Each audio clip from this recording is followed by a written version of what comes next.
Break Fix Podcast is all about capturing the living history of people from all over the autosphere, from wrench turners and racers to artists, authors, designers, and everything in between. Our goal is to inspire a new generation of petrol heads that wonder, how did they get that job or become that person? The road to success is paved by all of us because everyone has a story.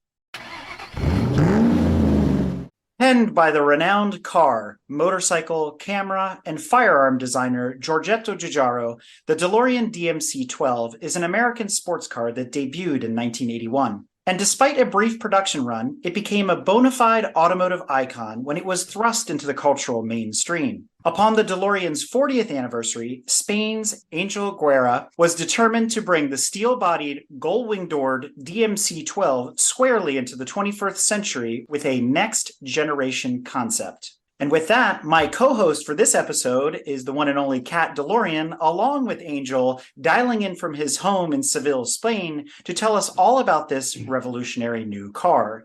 So welcome to both of you to Break Fix. Thank you for having me back.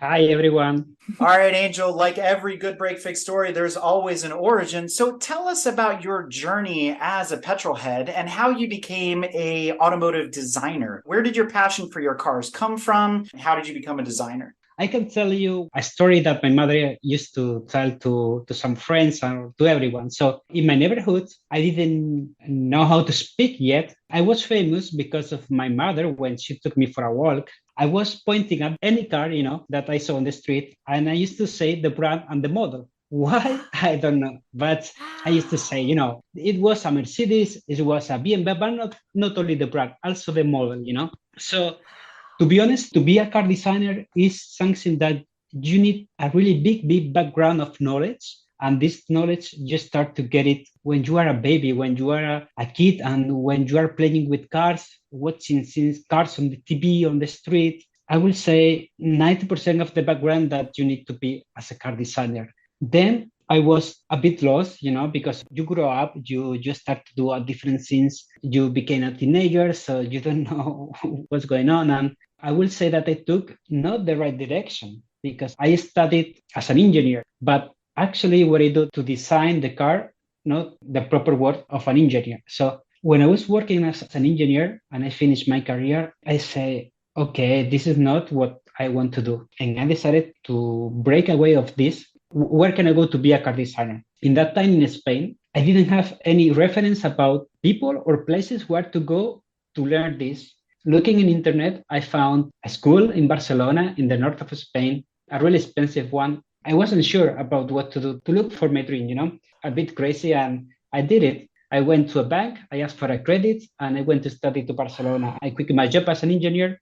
After 2 years, I was already working in a design studio. Then I remembered to say, okay, should I stop here in Spain or maybe to move into other places because at the end I'm living out of my place. And I went through many places around Europe. I went first to Paris in France, and then I realized that the big brands are in Germany. I found some projects always as a freelancer in Porsche, in Mercedes. Then in Munich, you have BMW and many brands from Europe and from China working. They have a place in Germany and a studio where they develop their cars. It was there where I really get the proper knowledge to say, okay, now I'm a car designer, I think that to become a car designer, each of us are a car designer. We can say, we like this, I will change that. Oh, I don't like how this front bumper ends or wherever, this proportion I don't like. This is because we have a background as a petrol head, but not only as a petrol head. We love vehicles in any way, motorcycles, trucks, vans, anything. So if you don't like this since you're a kid, it's impossible to be a car designer. So I don't really know when this hobby started to be something that is a profession in my life.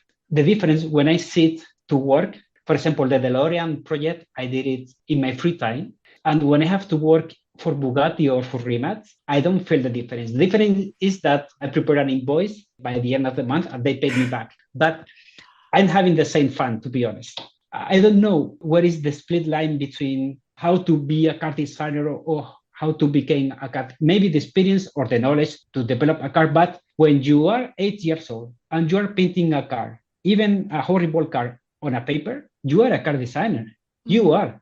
I can tell you many histories about the people that I found in my career, in the early years, in the high school, even in the university. They saw me sketching, for example, in a class where I should be attending into another subject. And the teacher told me, so you like to sketch cars? And I say, yeah. I mean, they asked me, would you like to be a car designer? And I say, it's quite difficult, it's quite hard, but I would like to have the possibility at least to try. And they told me that I wasn't good enough, or Spain is not a place to be a car designer. Instead of motivated, they told me, no, it's impossible for you to do that, And maybe I was 15 years old and I was already a car designer, not a professional one, but a teenager with the hope to be one day a car designer, a professional one. But even if I don't reach this dream, I'm a car designer, you are a car designer, Kat is a car designer, everyone could be a car designer. If there is a day that someone pay you for a job and you say, okay, now I'm a car designer, but no, you are a car designer much earlier, I would say. You're describing the difference between a professional and somebody who is the thing you're saying. Just because you're not a professional yet and getting paid doesn't mean you're not a car designer. I hadn't heard that whole story before. I can't stop smiling because that is the story behind everything we're doing. I've always told people it's never too late to change your mind. As long as you're following your passion, you'll be successful. And that if you follow your passion, then you will never work another day in your life. I've had that experience in my career where I woke up every day and couldn't decide if I was getting paid to play or work, because work was so much fun. So I cannot be more excited in this moment right now, because that is just the most perfect story for DNG. And you hit on something really, really important. It's a sentiment that I've also heard expressed by other leaders in the space. And if you go back and even look at John DeLorean's stories or Lee Iacocca's or others, they say, I started as a designer or an engineer at such and such company, but I didn't want to be the guy designing the ashtray for the right rear door of the new Cadillac. And you said that yourself, you're like, this wasn't for me. And then suddenly you went from engineer to artist. So I'm wondering, when you went back to school, did your engineering studies help you in becoming a car designer, or did you have to check all that at the door and basically start over again as an artist, especially as a graphic artist in today's world? Not really. As an engineer, I learned 99% of my skills working, I will say, or by myself, not in the school, not in the university, no. Maybe right now you have more opportunities because there are many tutorials in internet, many videos, and now you can learn a bit more by yourself, but not like 20 years ago. It was impossible. So the only possibility to learn something about how to become a car designer, because at the end it's a mix of, as you say, art and technique, is really hard, because if you have to sketch, you have to be able to transfer this sketch into a 3D.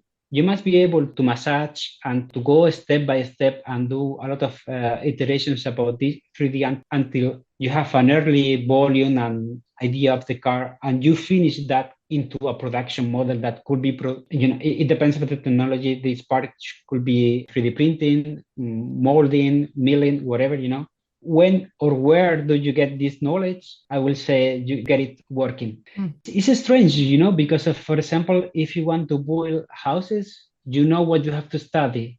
If you want to learn how to cook, the same. But if you want to learn how to make cars, there are not many places to learn this. But it's not only in Spain or Europe. It's the same. In USA, you have 2 or 3 good places. That's all. In Europe, the same, 2 or 3. Maybe in Asia, you have a couple of them.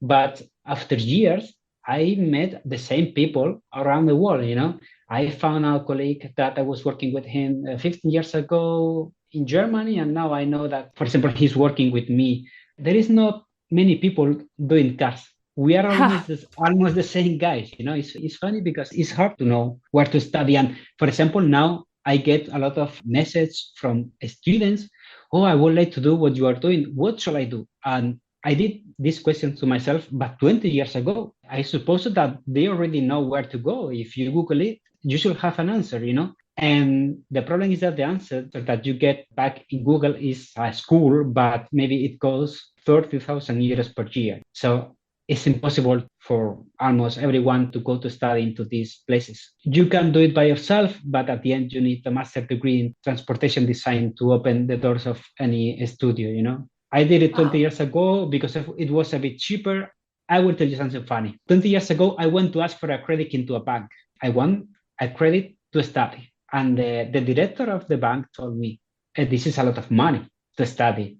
And I say, yeah, but they told me, will you get a job after this master? And I say, I have no idea. I just want to go there to study this and to get this education. And he told me, you shouldn't do that. This is the money that people take to buy a car, for example.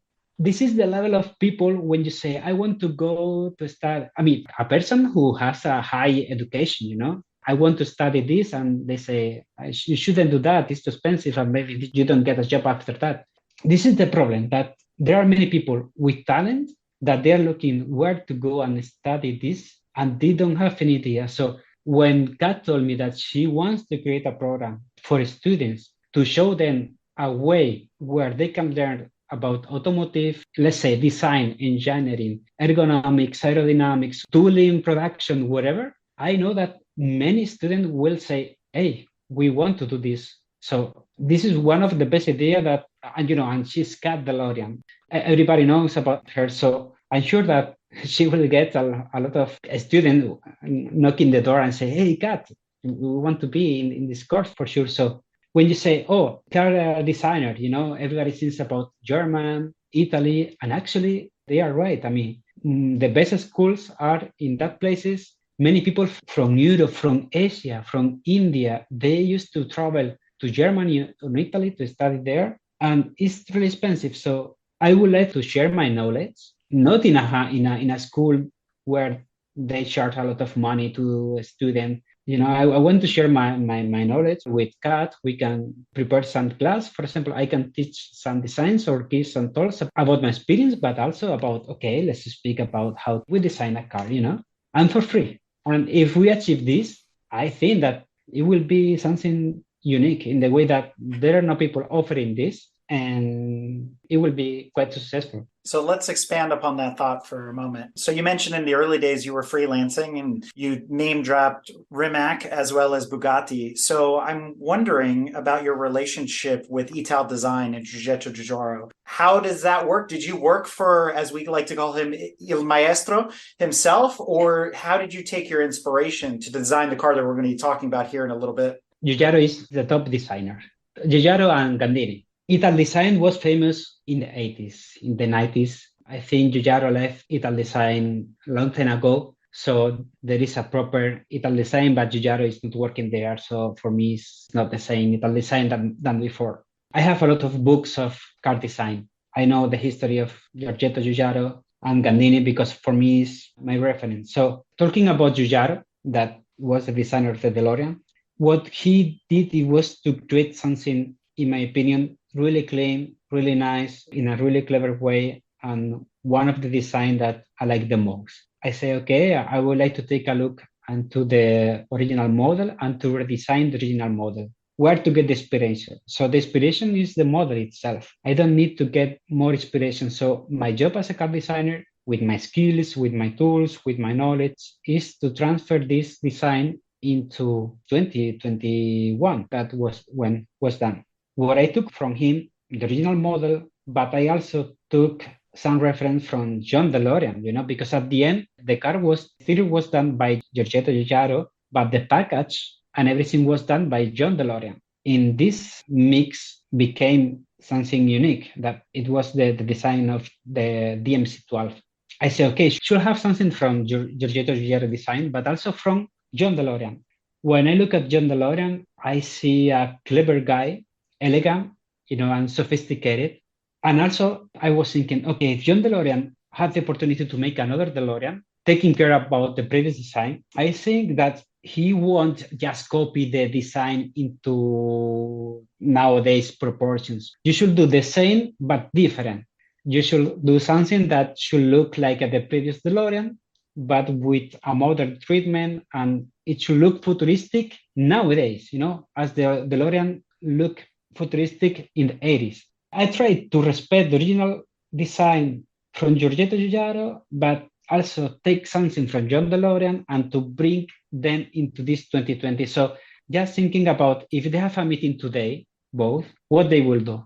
I didn't think about, okay, if I will make the DeLorean, thinking about myself, I will do it like this, or I will insert this element, or blah, blah, blah. No, I think most of the designers, they have a lot of ego, and this is the worst. You have to take a look into the model, think about it, think about the age that was done, the people who was involved, and to try to transfer all this in 40 years forward in time. And what you have to give is to give the modern treatment and to find something that will make the car unique nowadays. At the same time, that you have to respect the originals and keep it simple, clean, clever, elegant, and it's difficult, but this is my job.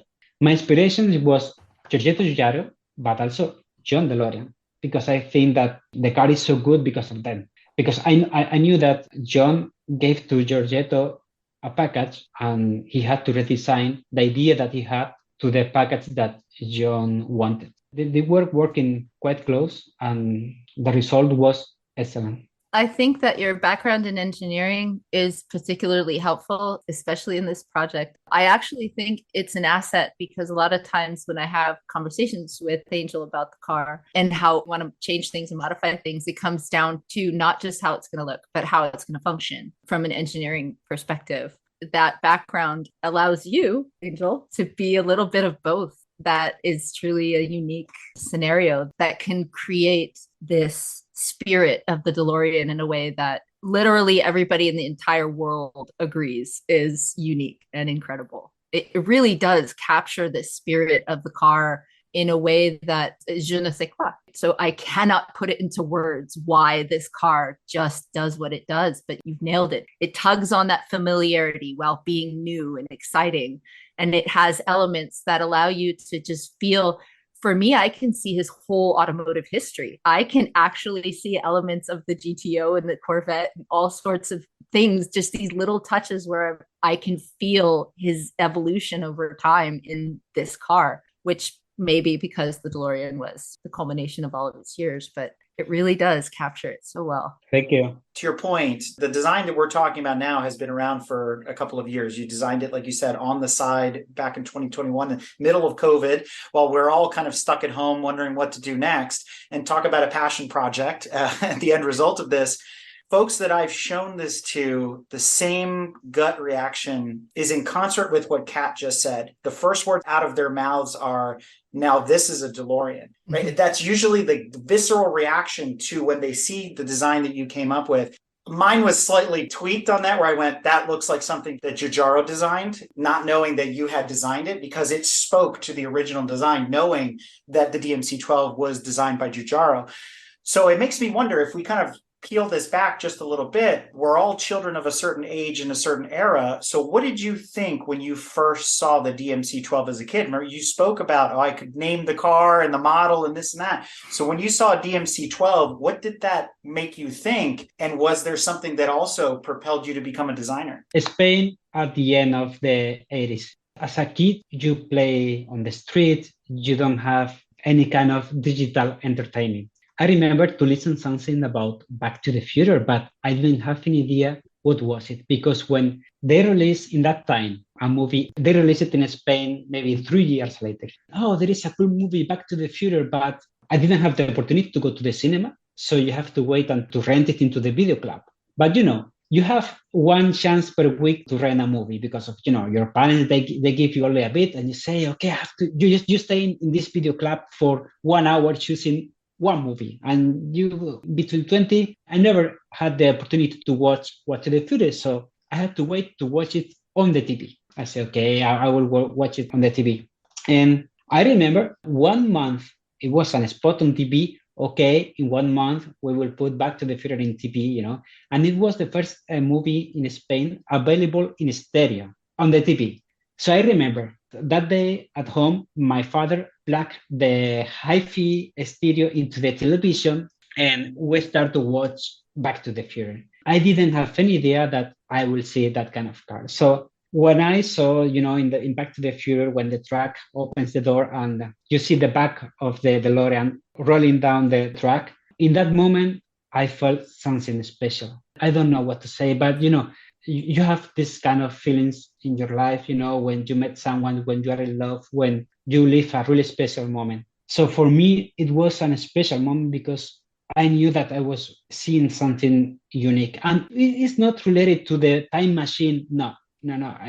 It wasn't about the time machine, all the elements and components around the car. I was fascinated about the car. And I said, what is this? I had to look for a DeLorean, a DeLorean. And I tried, do you know the DeLorean brand? It was already, I think, 1989. So nobody could tell me what is a DeLorean, what is the DeLorean? I know Ferrari, BMW, Mercedes. What happened with the DeLorean brand? Until I didn't get proper access to internet, I couldn't look for the answers. But I will say that feeling, the feeling that I felt watching that car, somehow it was the starting point to say, wow, one day I want to do something like this. Maybe it sounds a bit strange, but there are two moments in my life really important because of it was in the early age where you know that cars are really important in your life. One moment, this one. Another moment, it sounds funny, but when I bought my PlayStation and I started to play my first video game about cars, Gran Turismo. It was the first time that you spent hours and hours and hours playing with cars in 3D. My mind was working in a different speed when like an overclock in your mind, My brain started to think about cars and cars and cars, and I started to sketch. Somehow I started to say, I like this. I like to spend my free time sketching cars, thinking about cars. I didn't stop since that moment. But this is, let's say, how I keep thinking about cars, but I remember the feeling, I will never forget the feeling when I saw the first time the DeLorean. At the end of Back to the Future, it say to be continued. The next day, I went to the video club and said, Dad, I need money. I need to rent the second part because I need to see the DeLorean flying in Back to the Future too. So nowadays we say in the future, we will have this. But in the 80s, I think that they developed products that say, you don't have to wait for the future. The future is here right now, The DeLorean is here and I'm 40 years old, but I can imagine if you are 20 years old in the 80s and you see a DeLorean, you will say, what is this? Nowadays, maybe you are in a meeting with hypercars. You have a Bugatti Chiron, Ferrari, McLaren P1, Porsche 918, and suddenly arrive at DeLorean and everybody look at the DeLorean. And it's not because of the Back to the Future or any kind of movie. It's because of what's so unique design.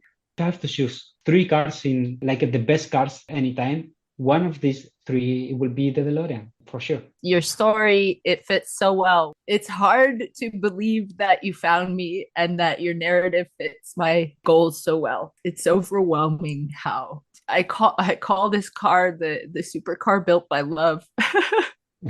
But because that's what it is. God, you know the way that I found you. Yeah. One day, and I knew that you are Kat DeLorean, but I watched, to be honest, this movie Framing DeLorean, and I saw one interview, and I know that you and your brother, you are not really happy with DeLorean history and everything, I never wanted to look for you to write you something or whatever. And one day in Instagram, I saw a picture of you and your father.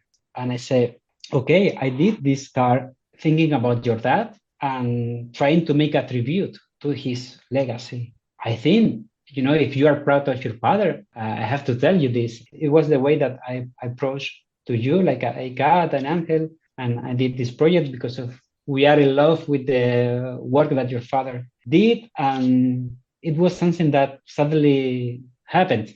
I didn't look for that, I saw you in Instagram, your picture with your father, and I say, okay, I will do this. It's amazing too, because the way the timing of all of this is played out. So the other half of that story is my side, where I showed up to try and connect with the fans again and connecting with them, hearing stories like yours over the years. The car now represents dreams and now my dad's dream. everybody's dream. And it's so special to me. And it's such a unique perspective that I believe I have because of who I am, and everybody tells me their story. When you showed up into my life, I was trying to find a web page to have a space where we could all gather and collect these stories. I literally was yelling at somebody saying, do you think I can register just this one domain name? Because I really want this one. And then you message me saying, by the way, I just registered this domain that you're currently upset about not being able to get. Would you like to have a website where people can submit stories about how much your father means to you? Just like everything else in this whole journey of building this car, I set out to do something, and suddenly somebody says, hi, here's a completed thing that you need. You know, we talked in the beginning about how to pronounce your name, and I am working on pronouncing it correctly. I'm not there yet, so I'm not going to say it. But to me, I have to call you Angel. And I'm sorry if that's an insult, because to me, that's where you came from. That's the only explanation, is that my dad tapped you on the shoulder and said, hey, go find my daughter. Otherwise, I'm crazy and imagining the whole thing, and we're all being filmed and I'm on the Truman Show or something. Right?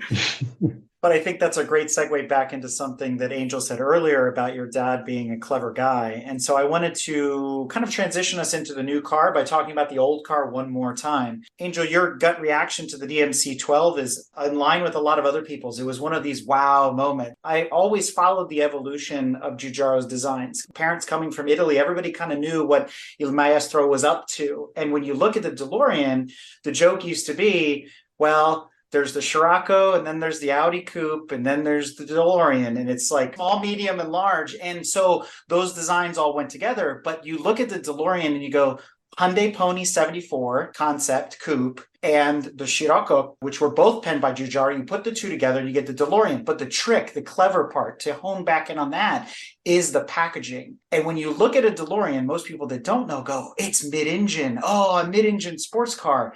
No, it's laid out like a 911. And to fit the motor and everything in there in that way, in that design, it's almost an optical illusion. And that's what brings us to the new car, is that when you look at it, you're never really sure where your eye stops. It's constantly moving around the design of the car. And so that leads us into, I guess, questions about your design and how they may play out into the future. One of the top questions I got when we polled our audience was, is the new car going to be made out of stainless steel? I have to answer that question.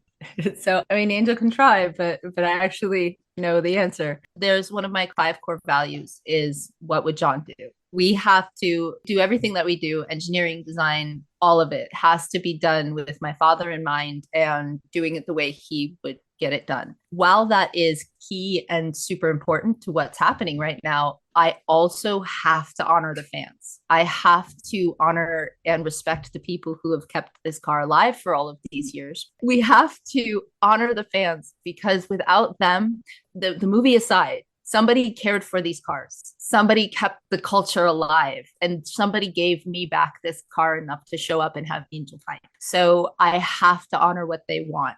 What we are currently doing is we're looking into how we can make stainless steel not just feasible, but also something that is a little bit more modern, an updated way to add stainless steel to the car to actually address some of the issues that come along with it. Can we make it lighter? Can we make it easier to form?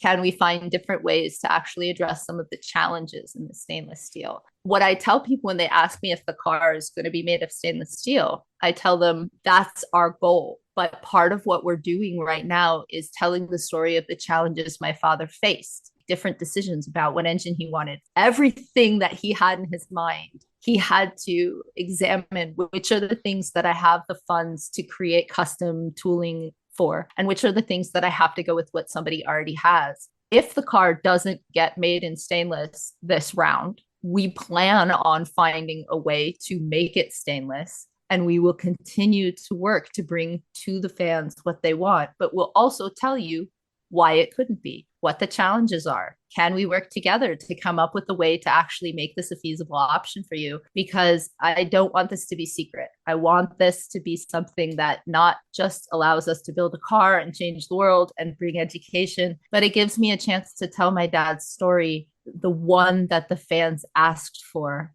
and that a documentarian told me nobody's going to listen to because it's not sensational enough. So here we are.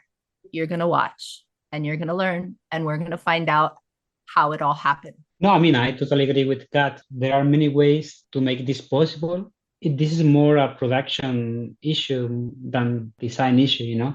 The good thing is nowadays there is a really huge evolution about how to produce all this and to make it lighter. Maybe you can create a kind of composite material. It could be stainless steel mixed with carbon, no mixed, but you can create a layer of carbon fiber and then to put on the top a really thin layer of stainless steel. It will depend of the guys that will be in charge of this technology, and I'm sure they will find a way to reproduce or to have the same appearance that the original car, but improving the result for sure. This is not a question that I can answer in the way that this is another field of the automotive engineering, but I'm sure that we will get something quite unique, I will say. And I know that could be a major sticking point, but it goes right back to the point about being clever. And so in talking with some fellow automotive historians and enthusiasts alike, one of the things that was brought up about the original construction of the DMC-12, because I don't think Giorgetto wanted to build it in stainless steel. It probably wasn't his plan. It was John's plan to do that.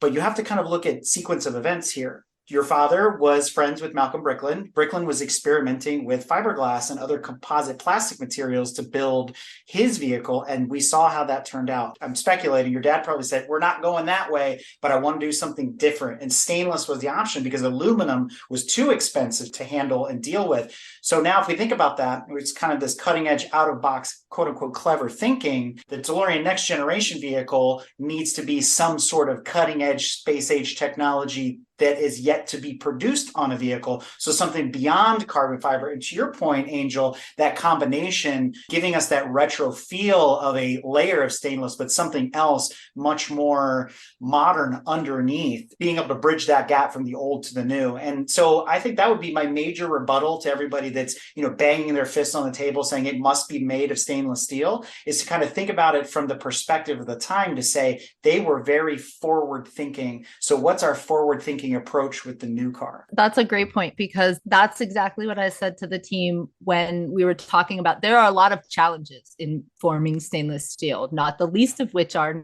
most people can't do it. There's a lot of challenges, and one of my father's key factors was creating a car that was inexpensive to purchase and inexpensive to own. And so what I said to my team was, I said, a lot of things have changed since back then. What was the positive intent that my father had by creating it out of stainless? Part of it was style, but a lot of it was a couple of things. And I don't know that I've seen these things discussed a whole lot. I know it may be out there, but these are definitely things my father talked to me about. One of the ideas of the body panels was not just that it's easy to buff out and you don't have to paint after an accident, but it kept the cost down of replacing the panels because he could remanufacture them for you at a low cost, because the doors could come back and be melted back down. And then that allowed him to provide the parts for you at a low cost, for low cost of maintenance over the lifetime of the car. So when we look at carbon fiber, what I said to my carbon fiber guy was, unless you can tell me how to keep it out of a landfill, it's not going on my car. And so he actually has a carbon fiber recycling process that he's working on, and we're going to work to try and help him get a patent on it and improve it a little bit. But that was my first thing I said. The positive intent is that it has to perform what my father wanted, not just be lighter, not just be what everybody else wants. He was a unique thinker. So that's how we're coming to try and address it. And we have some amazing people coming up with really interesting solutions, such as the one that Angel has described. We don't know if it's possible, but we sure are going to keep trying until we find a way. So the only way it's not going to be in some form have some stainless option for it is because we could not make it cost viable, but we will find a pathway to that and share that with the public and say, we couldn't do it because this, but here's what we could do to get there. to try and allow even the public some control in whether or not the car gets made. It's also in the best interest of the consumer too, because if you think about it in terms of the 80s when the car companies were struggling, it was also a cost-cutting measure. I mean, your dad was probably going, if I don't have to paint it, that's thousands of dollars I'm saving per car, not having to figure out what colors we're going to use and how to apply them and then clear coat and all this. The stainless is ready to go. I mean, when was the last time you either wax buffed or painted your kitchen sink? Never, right? It's always looks the same from the day you put it in to the day you got rid of it. So the stainless is a really great option for that. It's easy to clean, easy to maintain, and it doesn't rust. It's funny you say that because one of my guys wanted to put a ceramic clear coat on the stainless. And I said, I'm not getting a stainless car that's going to force me to buy more wax. Thank you. No. 100%. Like, yeah, no. That leads to the next big design question, probably at the top of many of the more technical petrol heads' minds. Is the new car going to be mid-engine or rear engine like the original? Before he answers that, I've been telling people that my team is supposed to hold me to the standard, what would John do? And in this particular case, I made a stupid remark to my team and they all went, absolutely not. You cannot, because we were talking about the front end of the car. And I went, what if we did make it front end? The words came out of my mouth and then I went, oh gosh. But they immediately all pounced and said, no, your father would not do that. So I'll let Angel answer what the car's going to be after my faux pas. What I did is to prepare a package, whatever the option that you will take could fit. So I think that a mid-engine will fit a bit better with the idea of to exchange the powertrain in the way that, for example, if you go for electric, you just need to put the battery pack in the room that you dedicated to the engine. You know, the battery pack is really heavy, so it should be closer to the center. You know, if you put the battery pack where is the engine and the engine is behind the rear axle, not really good weight relation. To design the car, leaving space for both options. It could be an electric car. In that way, you don't need the space for the motors because you located the motors in the door axle and they are quite small. This is not an issue. The issue with electric is where to locate the battery pack. If I locate it behind the driver, this is the best place because at the end is the natural way where it will be the engine. Whatever will be the option, it will work.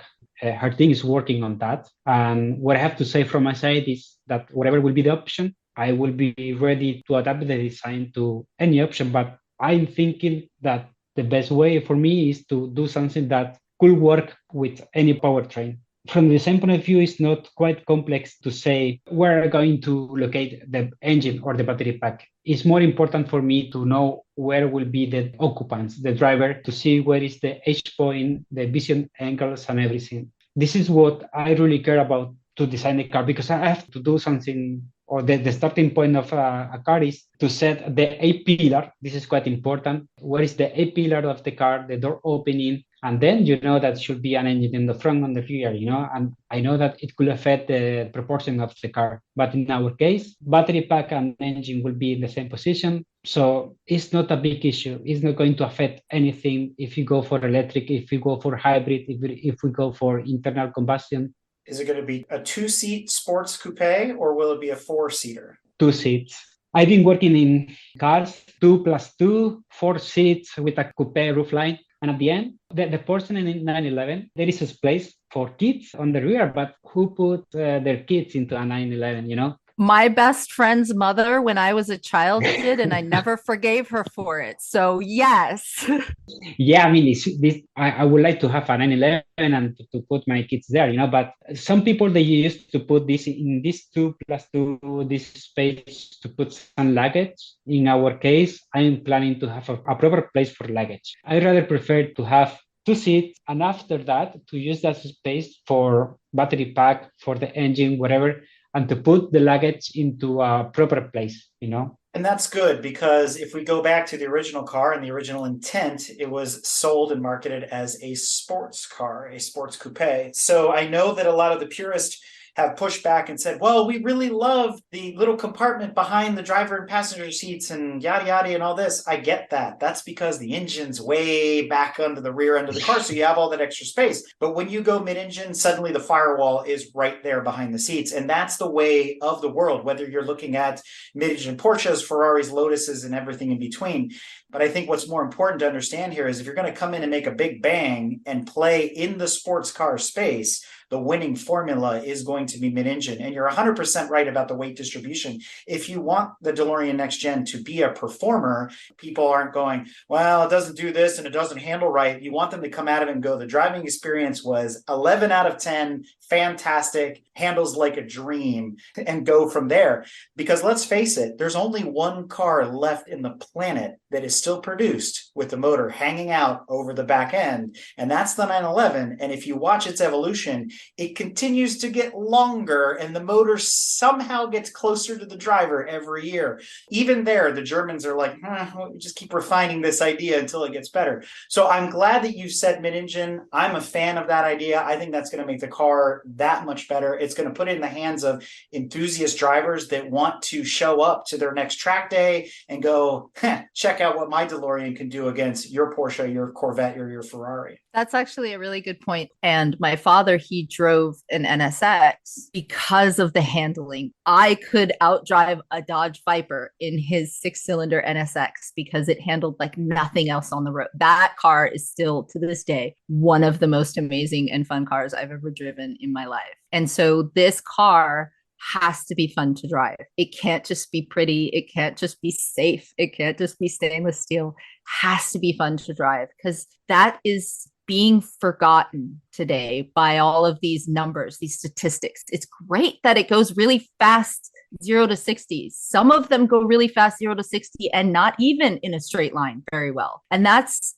silly. What's the point? So it's really important that this not just handle well and not just be beautiful. It has to be fun to drive.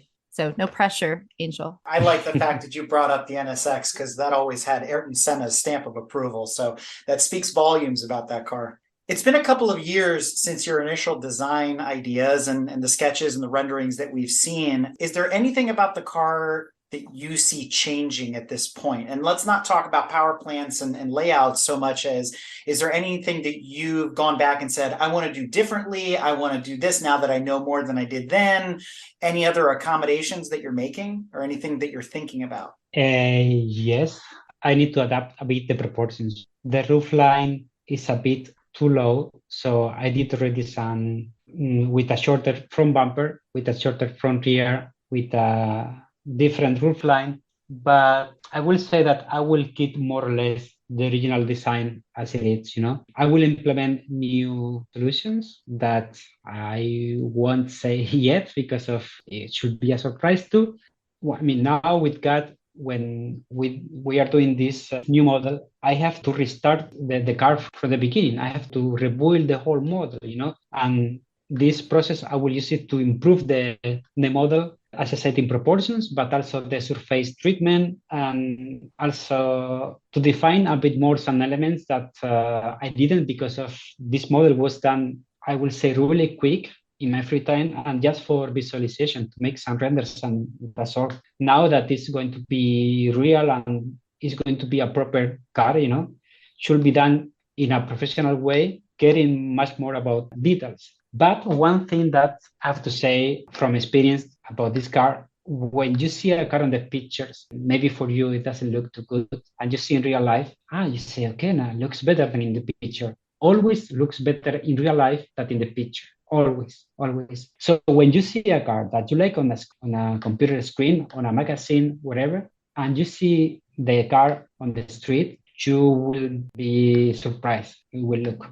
I like when people say, I like the car, when they see the car on the picture, because I'm sure that when they will see this model in production on the streets, with the new treatment, with the new proportions, with everything how it should be done in the professional way for a real car, people will say, wow, because I have the same feeling with the Rimac Nevera. We did this car, the whole car in the screen, because we didn't have in that time the money to make a one-to-one model to double check the design, something that you do in any place. But in that time, Rimac, it was a kind of a startup company and we didn't have the money. We wasn't sure about the car. We like it on the screen, but we wasn't sure. And my boss told me, if you like the car on the screen, you will see it in real life. And I remember when I saw the first prototype of the Rimac Concept 2, like, wow. So you see the car on the screen and you don't really appreciate the proportion. This car is as wider as La Ferrari. The height is the same that La Ferrari. The proportion of this car is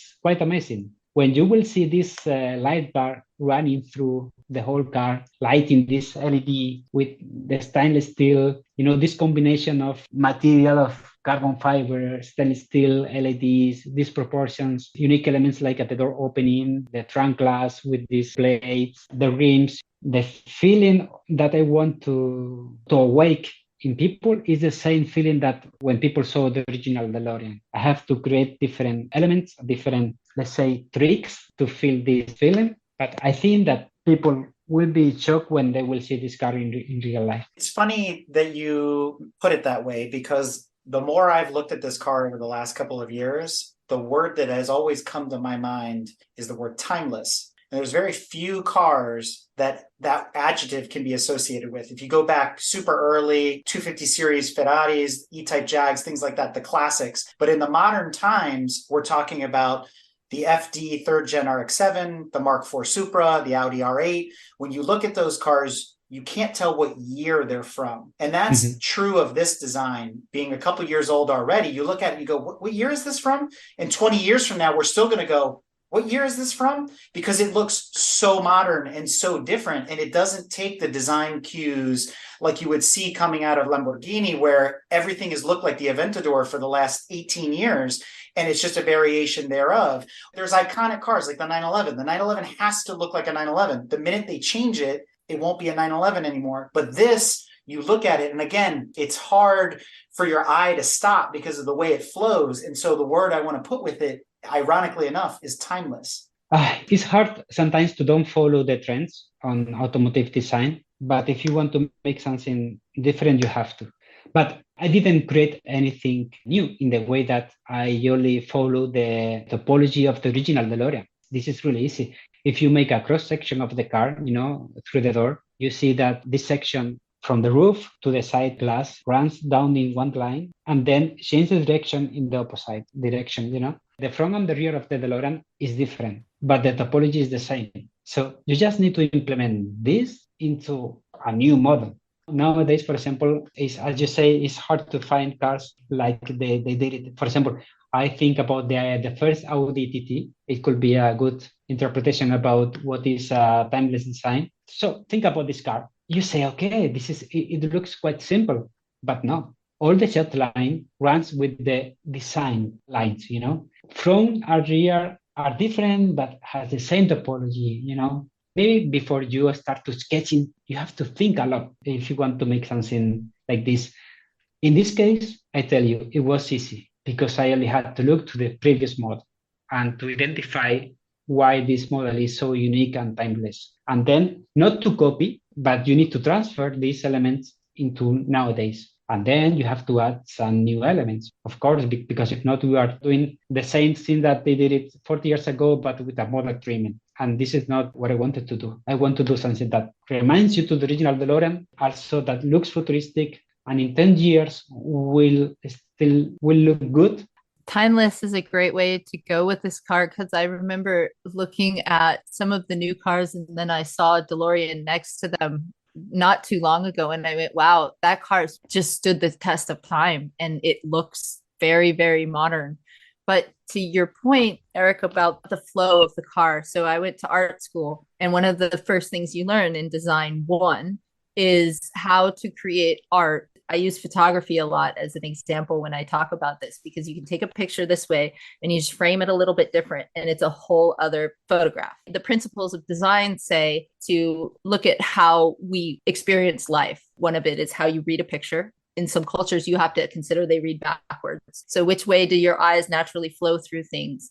And then how do you create a design that makes your eye continue like you described? So that is the ultimate goal of any design. At the fundamental foundation of proper design is to get your eye to continue to flow through the whole thing. And I think that element, I couldn't put my finger on it. I think you just described the je ne sais quoi. I think that's it. When I first saw this car and the renderings of it, my breath was taken away no matter how many times I saw the video. It still happens, but it was that visceral react. I had that reaction. I had the reaction to this car that everybody has to seeing the first DMC-12. It's stunningly beautiful and simplistic in how gorgeous it is. I will tell you one trick that I use it. Also, I will show you the way of thinking of a designer. If you take the original model, there is one element that for me looks too old for me. This black stripe running through the whole car, because it's a plastic that is not glossy and looks like something from the 80s. So when you say, okay, I need to transfer this element into the new car, but this looks quite old school for me. What should I do? Should I delete this element or what to do? What I did is like, okay, this element should be in the new car. And for me, looks too old. So I will do that this element, it will be the most sophisticated, high-tech thing in the car. So the car will be stainless steel, whatever, but this black stripe around the car, it will be a full LED that it will be the lights of the car. Also, I will implement into this black stripe the cameras, the sensors, the lidars, whatever, all the high technology distribute around the car in this black stripe. This is what I say that this is the clever way of thinking that John DeLorean will try to put into this model. So you keep it and you transform this element into something futuristic. At the end, this is something unique. My idea of the front lights running not only on the front area of the front bumper, that also turned into the side. This is something I will say new. Many brands, they are doing right now, and the front and the rear too. And this light bar that is running also the side. Maybe it's not legal in Europe to turn this on when you're running, but when the car is parked and you need to open and close the car or whatever, you can activate it and it could be a nice welcome opening show, for example. I actually have a plan for how to argue that it should be allowed in other circumstances other than just parked. I definitely think it will not pass regulations to have it on all the time, because then that will result in everybody putting LEDs everywhere. However, as I see it, it's very helpful for side view. If you're parking or you're trying to, move your car around, you can actually see at night what's around your car. Yes. If you can use it for very slow backing up and things like that. So it's such a cool feature it was a style feature, but it has these implications that I keep thinking about. Well, it would be very useful for me not to hit the squirrel next to my car. I don't know, Kat. Yeah. With gull wing doors, you just open them and look out the side. You can see everything you need to, right? Yeah. So there's one fan who's really particular about hating that people drive around with their doors open. And they say, could you please make it so the door automatically closes if you start moving while it's open? And I said, I'm pretty sure that will get me stuffed in a trunk and left somewhere, because everybody will be mad that they can't drive around with their door open. But we'll look into it for you because it's a safety feature. One of the things that John had in mind for the original DMC-12, it was really important, was a target weight. A lot of designers go after a target weight because they want the car to perform at a certain level. Now, because of different things in the motor and the packaging and this and that, the DeLorean was slightly overweight from its original target, which I would believe is around 2,400 pounds, is what I've read. So what's the proposed weight of the new design? You mentioned that dimensionally it's similar to LaFerrari, but what are you thinking weight-wise? Where will it clock in? Nowadays, the weight is the tricky area in any car. Most of them, they don't release the official weight, but should be something between, in kilos or let's say in tons, 1.7, 1.6, 1.8. It's impossible to make something lighter, to be honest. Even LaFerraris, with the driver and everything, is 1.6. So about 3,200 pounds. Yes, because of, for example, a Ferrari, it's a kind of hybrid, with the curves and everything. all the sports cars and hypercars, they will be kind of hybrid, and they have electric motors, they have battery pack, plus the engine that is a big engine. Even when you create a carbon fiber monocoque, all the exterior in carbon fiber, the weight of the car is impossible, I think, in my opinion, to reduce 1.6. And because of also the interior should be quite comfy, you need a lot of elements for comfort, AC, security reasons, you need the crash beam on the front, the traction on the rear, coolers, fans, a lot of components. So the only car maybe nowadays that is quite light for the standards is the McLaren, the Senna. That's the only one that is lighter than the others one. And it goes a lot of compromise for the occupants regarding the comfort. You have a really good performance on the track, but not for daily drive. So the weight target is quite important. It should be optimized, but at the end, should be something between 1.6, 1.8 tons, more or less. If you go full EV, we get it. But if you go petrol powered or petrol hybrid, who's going to supply the motor? What are you thinking? And what size would it be? Is it some sort of turbocharged smaller engine? Are we going V8? What are we talking? True to my father, I can't decide on the correct powertrain without a little bit more experience and experimentation. So we actually have 3 currently in development, and we have not just ICE, but hydrogen, and then also our electric. And when it came to the internal combustion engine, I have a smoky eunuch. I don't want to say that because I don't want to pull the eunuchs into this without talking to them, but I feel like that's what I have. I call him Smoky Wolf because he also has been able to fix everything that's come up so far. But his name is Chris. And you know what? I'm going to murder his last name because it might be Italian. I don't know. I want to say Cincis because it's CINCIS, but he builds top fuel dragsters. I said to him, I made the comment, we should figure out how to make a smoky engine. I want a lot more horsepower and to get killer gas mileage. His stated goal is 1,000 horsepower and 80 miles to the gallon. How close we get to that, I don't know. I also told him, please don't kill me. So maybe a little bit more weight in the car would be good. He's a little insane and I love it. But that's what we're doing. And he's not just working on one option. He's examining multiple different ways in which we can meet the challenge of more horsepower, better gas mileage. And one of the key components that I've asked him to try and take a look at is, can we design something that will do this, that we can offer to existing ICE cars? Because it's not just about building a new car that people could buy. I love my cars. I'd like to save them. I would like to find a way to make them last as long as possible. I would also like to find a way to maybe offset them killing the planet, all of these other things, so that everybody's happy. If I can, then amazing. If I can't, then at least I tried. But we are definitely going to have something that is John DeLorean worthy when it comes to the internal combustion engine, because I have a true genius working on it. For example, in Bugatti, the new Bugatti will be a hybrid. It will have a combustion engine plus motors, but the combustion engine, it will be a big one. So yeah, I think for the next 10 years, we will have combustion engine. Soon, I hope that they will find a way to fly these engines with synthetic petrol, and I hope that they will survive in this crazy time. I think we will. I think it's just a matter of figuring a few things out. Everybody wants to move completely away from internal combustion engines. I actually believe that's the wrong answer. I believe the answer is finding a way to make them a viable solution. If for no other reason, then that's a lot of cars to put in the trash. So let's do something with them. But I think there are alternative viable options that we'll be able to find as we start to focus on availability of all things.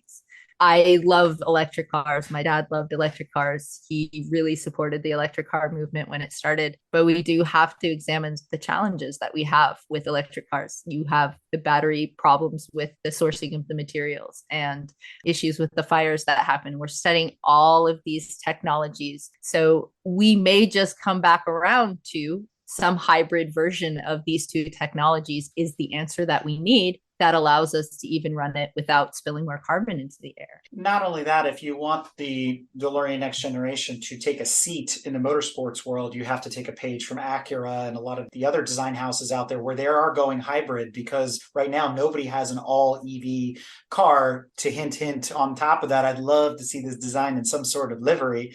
Maybe we'll go old school, little Alitalia or something like that. But it would be nice to see a DeLorean out on the racetrack alongside of the other cars in places like IMSA and WEC and World Challenge and things like that. So who knows, right? The future is still unwritten. But speaking of the future, let's get away from the design a little bit. So Angel, how are you going to be involved in the build process of the new car? Are you going to be involved in everything that's happening in Detroit and so on? How do you see yourself involved in the team longer term? The design process is not so cool as it looks. It's really hard. So my plan is to create the exterior, the interior, but at the same time, when I release all these parts, to keep the process with the guys that will produce these parts. I'm sure that they will have issues when they will try to create the tooling, and then they will come back to me and say, hey, you need to change this, blah, blah, blah, blah. This is a long process. Let's say that 30% is to design the car and 70% is to follow the design into production. I mean, my plan is to finish the design of the exterior and the interior. And when I will release the parts for the guys, I will try to be close to them to solve any problems. There is a lot of work to do because there are many elements of the car that should be done. For example, the lights, the sound components like the mirror, the rims. Speaking about the interior, there are hundreds of parts. So there is a lot of work to do.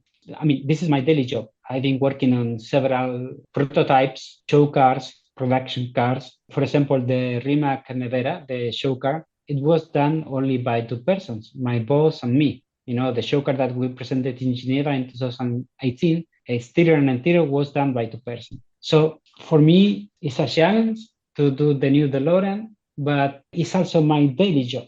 I think that this process, it could take 10 months maybe to finish everything, exterior and interior, and also to have the guys to do everything out of the tooling, and then we will see.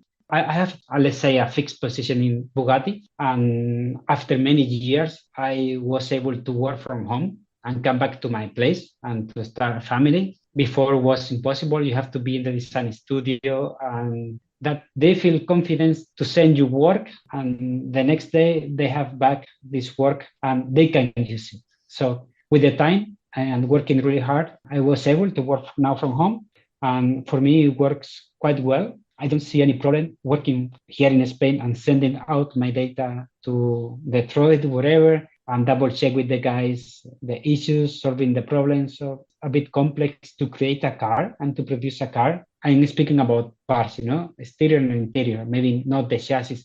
There is a designer who must be in charge of this part because are visible. I'm sure that if I have the opportunity to start to finish this project, it will look very good. In the beginning, Jason and I said, well, why don't we make this part of the car out of carbon fiber? Because we had somebody who could do it easily. And they said, well, Angel said black plastic. Who do we listen to? I said, let me be clear. Angel's my first dream that comes true with this company. This is his car. This is his dream. This is his tribute to my father. And so he gets to be involved the entire time in all of these decisions because it's his vision. Yes, I have input from my father's side and things like that, but it's important that this be his tribute to my father. So if I take away what he has, then it loses its JZD-ness, in my opinion, because that's what it is. That's why it's called the JZD. Interestingly enough, I did not know that my father's working name for his first model was JZD. So this was a really interesting coincidence. They changed names a couple times. DSV, JZD, DMC. Yeah, exactly. So circling back to the beginning of our conversation really quick, you've already mentioned a couple cars that you've worked on. So if people were interested in kind of associating you, Angel, with some of the vehicles that they've seen in the magazines or on the road or at their local Cars and Coffee or Concours event, what other vehicles have you worked on over the years that people may recognize immediately? I mean, the most famous right now, and the one that is a trend nowadays, is the Rimac. The official name is Rimac Nevera. I think it's the first electric hypercar. Now you can see many videos, reviews about the car. There is one very famous that was already published, the one from Top Gear. Where Richard Hammond drives it off a cliff. Yeah. No, yeah, I mean, it was the original concept one. I also worked on that car, but there is a new episode with the new Top Gear. You should take a look on that video because of the car is amazing. There is a drag race with a Lamborghini Aventador SPUJ, the sport version of the Aventador, You must watch it. And I've been working also on normal cars, sedans, but also motorcycles. For example, BMW Motorrad, I worked in a BMW RR. I don't know, it was a naked from the early 2010. The last 1.5 year, I'm working for Bugatti, but this is quite confidential what I'm doing right now. I'm in charge of really cool project that I hope that if this project, it will be real one day. The design should be done 3 years before they release the model. So for example, now I can speak about the Rimac because they presented officially, but I've been working on projects in 2019 that I can't speak yet because they didn't release it. I can't even mention the brand or the model that I've been working for because they didn't release the project yet. So this is something that sometimes is a problem because of in this time in Bugatti, I've been working on cool projects, but probably until 3-4 years, I can put on my portfolio or in my CV these projects. I think our fans would be remiss if I didn't ask you at least one very crucial pit stop question, which is, as a car designer, in your opinion, what is the most beautiful car of all time? I would say it's impossible answer. Maybe was the 60s when it was a time that you can have the fastest car and the most beautiful car at the same time because they didn't care about aerodynamics, whatever, Nowadays, if you want to make supercar, hypercars, you have to care about safety, ergonomics, aerodynamics. At the end, you have a lot of constraints. You want to make it beautiful and nice, but engineers say, no, you need to put air intake here because of cooling. And you say, no, I don't want to put it there. Because I want to put it below because I don't want that you look at this air intake. They say, no, but this is the best place to put the air intake. And you have to find an agreement.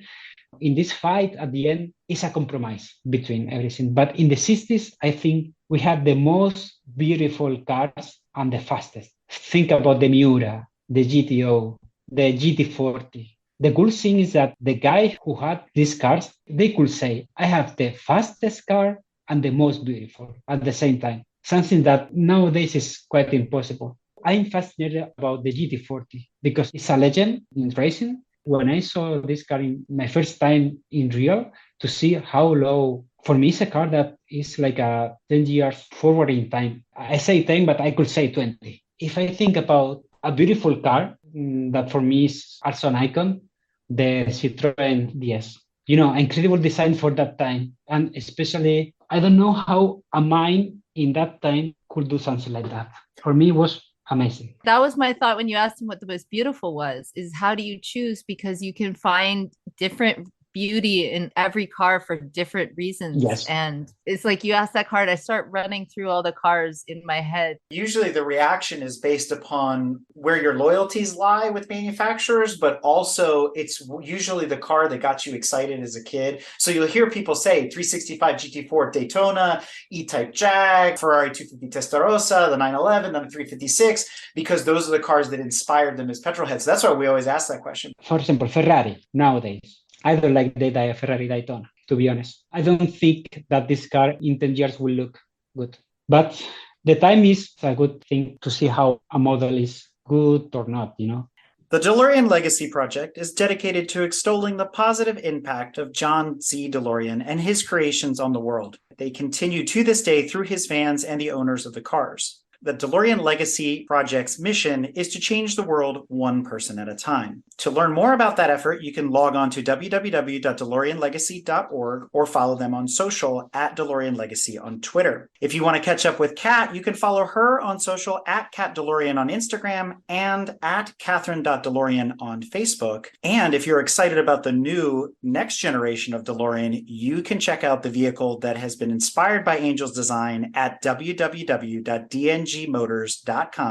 or follow the car's progress at dng.motors on Instagram and Facebook, or at DNG Motors on Twitter. That being said, Angel, I can't thank you enough for coming on the show and telling us about what it's like being a modern car designer and bringing to life something that is going to be timeless, a study of the master's work brought into the modern times for all of us to enjoy. And like you said, closing that chapter on history and bringing everybody into this next generation of what it means to be a DeLorean owner and enthusiast.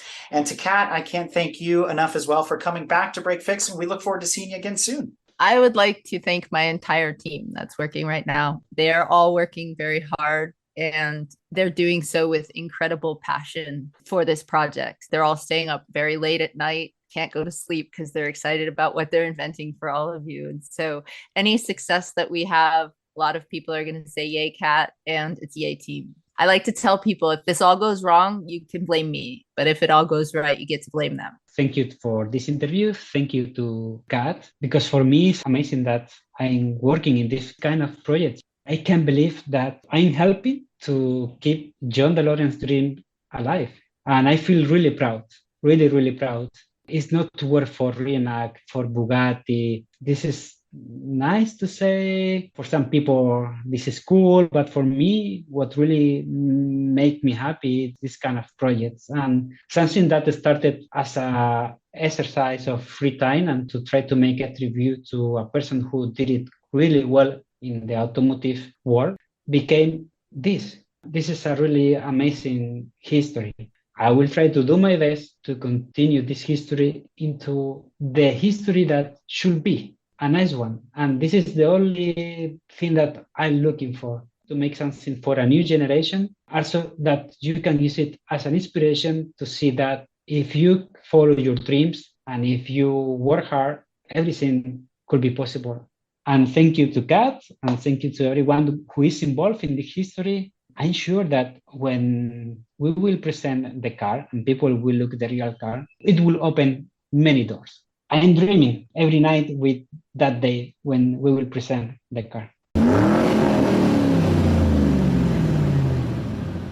If you like what you've heard and want to learn more about GTM, be sure to check us out on www.gtmotorsports.org. You can also find us on Instagram at Grand Touring Motorsports. Also, if you want to get involved or have suggestions for future shows, you can call or text us at 202-630-1770 or send us an email at crewchief@gtmotorsports.org. We'd love to hear from you. Hey everybody, Crew Chief Eric here. We really hope you enjoyed this episode of Break Fix, and we wanted to remind you that GTM remains a no annual fees organization, and our goal is to continue to bring you quality episodes like this one at no charge. As a loyal listener, please consider subscribing to our Patreon for bonus and behind-the-scenes content, extra goodies, and GTM swag. For as little as $2.50 a month, you can keep our developers, writers, editors, casters, and other volunteers fed on their strict diet of Fig Newtons, gummy bears, and Monster. Consider signing up for Patreon today at www.patreon.com/GT Motorsports. And remember, without fans, supporters, and members like you, none of this would be possible.